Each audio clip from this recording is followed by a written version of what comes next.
குருதேவர் ஸ்ரீ ராமகிருஷ்ணர். முதலில் சங்கரரின் கருத்தை புரிந்து கொள்ள முயற்சிப்போம். இறைவன் உடல் தரிப்பது அல்லது பெயரும் உருவமும் உடையவனாக திகழ்வது வெறும் தோற்றம் என்று கூறுவதுடன் சங்கரர் நின்றுவிடவில்லை.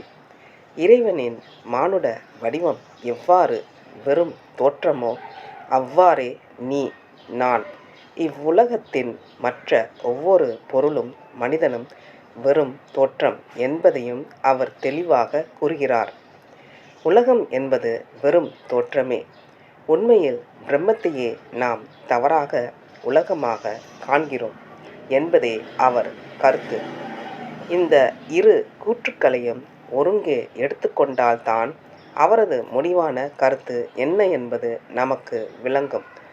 அவதார புருஷர் உடல் தரிப்பது, இன்ப துன்பங்களை அனுபவிப்பது இவையெல்லாம் பொய், பாசாங்கு. அதே வேளையில் நமது இன்ப துன்ப அனுபவங்கள் உண்மை என்று கூறுவது சங்கரரின் நோக்கம் அல்ல.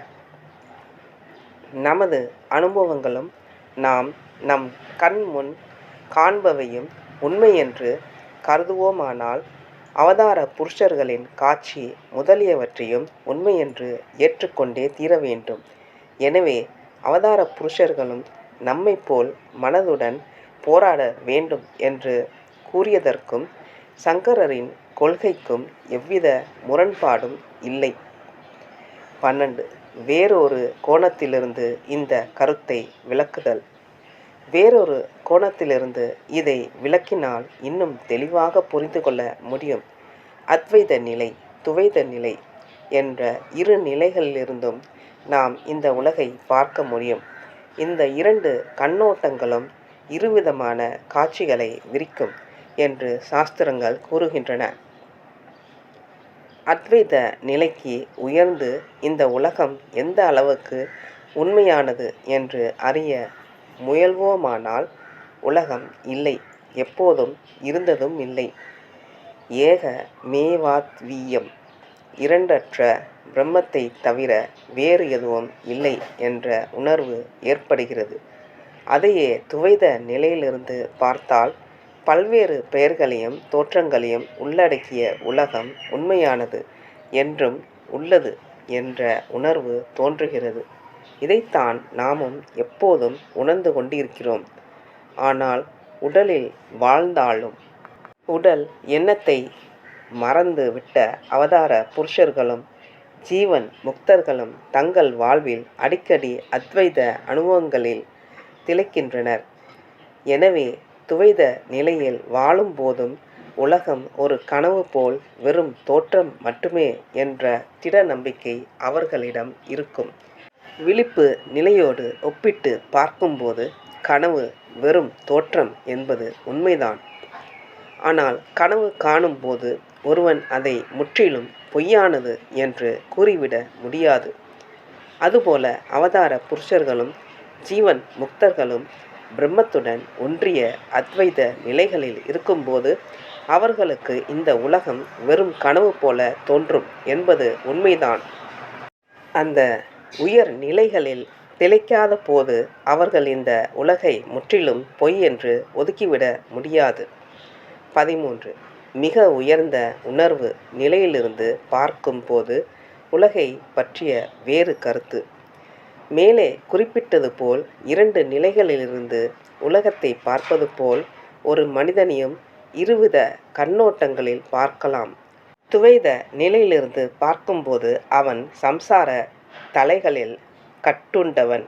அத்வைத நிலையிலிருந்து பார்க்கும்போது அவனே நித்திய சுத்த முக்த ஸ்வரூபமான பிரம்மம். அத்வைத நிலை ஆன்மீக உலகின் மிக உயர்ந்த நிலையாகும். அந்த நிலையை அடைவதற்கு முன் சாதகர்களின் மனம் உயர்ந்த பற்பல நிலைகளில் வழியாக முன்னேறி செல்ல வேண்டியிருக்கிறது. கடைசியில்தான் அந்த மிக உயர்ந்த இடத்தை மனம் அடைகிறது. உயர்ந்த அந்த வெவ்வேறு நிலைகளை மனம் அடையும்போது உலகமும் மனிதர்களும் அந்தந்த நிலைகளுக்கு ஏற்ப வெவ்வேறு விதமாக தோற்றமளிக்கின்றன. அதன் காரணமாக சாதகர்களின் உலகை பற்றிய கருத்துக்களும் அடிக்கடி மாறிக்கொண்டே இருக்கின்றன. எடுத்துக்காட்டாக, உயர்நிலை சாதகனுக்கு இந்த உலகம் ஸ்தூலமாக அல்லாமல் வெறும் எண்ணங்களின் வடிவாக தெரிகின்றது. மனிதன் உடலிலிருந்து வேறுபட்டவனாக, அசாதாரண ஆற்றல்கள் கொண்டவனாக, மனோமயமாக, திவ்ய ஒளிவடிவமாக தெரிகின்றான். அவதார புருஷரை சாதாரண மனிதன் பக்தி சிரத்தையுடன் அணுகுவதனால் தன்னை அறியாமலே மேலே கூறப்பட்ட உயர்ந்த பல ஆன்மீக நிலைகளை அடைகிறான். இதற்கு அவதார புருஷர்களின் அற்புதமான ஆற்றல்தான் காரணம். 14. அவதார புருஷர்களின் சக்தியால் மனிதன் உயர்ந்த உணர்வுகளை எட்டி அவர்களை மனித இயல்பிற்கு அப்பாற்பட்டவர்களாக காண்கிறான். இப்படி அவர்களின் அருளால் உயர்ந்த ஆன்மீக நிலைகள் அடைகின்ற பக்த சாதகன் அங்கிருந்து அவர்களை பார்க்கும்போது அந்த அவதார புருஷர்கள் எல்லையற்ற ஆற்றல் வாய்ந்தவர்களாக அவனுக்கு காட்சி அளிக்கின்றனர். இவ்வாறு அவர்களை தெய்வீக மாணவர்களாக கண்டதால் அதுவே அவர்களது இயற்கையான நிலை என்றும் அவர்களின் மனித தோற்றமும் இயல்பும் வெறும் பாசாங்கு என்றும் அவனுக்கு தோன்றுகின்றன. அவனது பக்தி அதிகரிக்கும் போது முதலில் இறைவனின் பக்தர்களை பற்றியும் பின்னர் இறைவனின் படைப்பான இந்த உலகம் முழுவதையும் பற்றியும் அத்தகைய கருத்து அவனுள் உதயமாகிறது. 15. அவதார புருஷர்களின் மனதின் படிப்படியான வளர்ச்சி. சாதாரண மனிதன், அவதார புருஷர் இவர்களின் ஆற்றலின் வேறுபாடு. குழந்தை பருவத்திலிருந்தே அவதார புருஷர்கள் உயர்ந்த உணர்வு நிலைகளில் அடிக்கடி திளைப்பது பற்றியும் அந்த நேரங்களில் அவர்கள் புலனிற்கு அப்பாற்பட்ட நுண்ணிய கருத்து உலகை புலனறிவுக்கு உட்பட்ட தூல உலகை பார்ப்பது போல் மிகவும் தெளிவாக பார்க்கின்றனர் என்பது பற்றியும் முன்னரே கூறியிருந்தோம். காலம் செல்ல செல்ல அவர்கள் அத்தகைய உயர்ந்த நிலைகளில் திளைப்பதும் தெய்வீக காட்சிகளை காண்பதும் அதிகரிக்கின்றது. அதன் விளைவாக வெளியுலகை விட உள்ளுலகமான கருத்துலகின் மீது அவர்களின் நம்பிக்கை அதிகரிக்கின்றது. இறுதியில் அவர்கள் உயர்ந்த அத்வைத நிலையை எய்தி இரண்டற்ற ஒரே பிரம்மத்தில் இருந்துதான் பெயரும் உருவமும் கொண்ட உலகம் தோன்றியுள்ளது என்பதை அறிந்து தங்கள் லட்சியம் நிறைவேற பெறுகின்றனர்.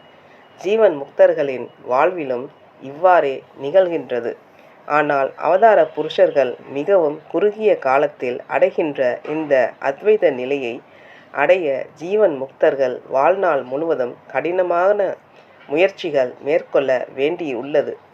விரைவில் இந்த நிலையை அடைந்தாலும் மற்றவர்கள் இந்த நிலைக்கு உயர்த்தும் சக்தி அவர்களிடம் மிகவும் குறைவாகவே இருக்கிறது. ஆனால் அவதார புருஷர்களிடம் இந்த ஆற்றல் நிறைவாக வெளிப்படுகிறது. இதை பற்றி குருதேவர் சாதாரண ஜீவனுக்கும் அவதார புருஷர்களுக்கும் இடையே உள்ள வேறுபாடு அவர்களிடம் இருந்து வெளிப்படும் சக்தியின் வெளிப்பாட்டை பொறுத்தே அமைகின்றது என்று கூறுவார். 16. அவதார புருஷர் தெய்வ மனிதர் எல்லாம் அறிந்தவர். அவதார புருஷர்கள் பரம்பொருளை உணர்ந்து அத்வைத நிலையில் சிறிது காலம் இருந்துவிட்டு அதில் திருப்தி அடைந்த பின்னர் கீழ்நிலைகளுக்கு இறங்கி வரும்போது சாதாரண மக்களின் பார்வையில் அவர்கள் மனிதனாக தென்படலாம்.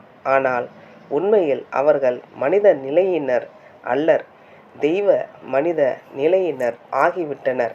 அந்த நிலையில் அவர்களுக்கு உலகம், அதன் காரணகர்த்தா ஆகிய இரண்டின் நேரடி அறிவு கிடைக்கின்றது. அது மட்டுமின்றி புற அக உலகங்கள் இரண்டும் வெறும் நிழல் தோற்றம் மட்டுமே என்பதையும் உணர்கின்றனர். அப்போது அவர்களது மனதின் அசாதாரணமான உயர் ஆற்றல்கள் மனித சமுதாயத்திற்கு நன்மை செய்வதற்காக வெளிப்படுகின்றன. அவர்கள் உலக பொருட்களில் ஆரம்பம், நடு, முடிவு அனைத்தையும் அறிகின்றவர்களாக, எல்லாம் தெரிந்தவர்களாக திகழ்கின்றனர். சாதாரண மக்களாகிய நாம் அப்போதுதான் அவர்களின் அற்புதமான வாழ்வு, செயல்கள் ஆகியவற்றை புரிந்து கொண்டு அவர்களிடம் சரணடைகின்றோம். பொறிகளை வெளி உலகில் அலைய விடுவதாலோ, உலகப் பொருட்கள் மீதும் மனிதர்கள் மீதும் பற்று கொள்வதாலோ நாம் ஒருபோதும் உலகின் காரணகர்த்தாவான இறைவனை அடைய முடியாது, உண்மையை உணர முடியாது, அமைதி பெற முடியாது என்பனவற்றை அவர்களின் எல்லையற்ற கருணையினால் நாம் புரிந்து கொள்கிறோம். மேலை நாட்டு கல்வியும் அறிவும் பெற்றவர்கள் மேற்கூறிய கருத்துக்களை ஒத்துக்கொள்ளாமல் புற உலக பொருட்கள், மனிதர்கள் இவற்றை பற்றிய ஆராய்ச்சியின் விளைவாக மனிதனின் அறிவு வளர்ந்துள்ளது, நாளுக்கு நாள் வளர்ந்து கொண்டே போகின்றது. இதை உணர்ந்தவர்கள் மேலே கூறப்பட்ட கருத்தை ஒருபோதும் கூறமாட்டார்கள். நன்றி, வணக்கம். அடுத்த பகுதியில் தொடரும்.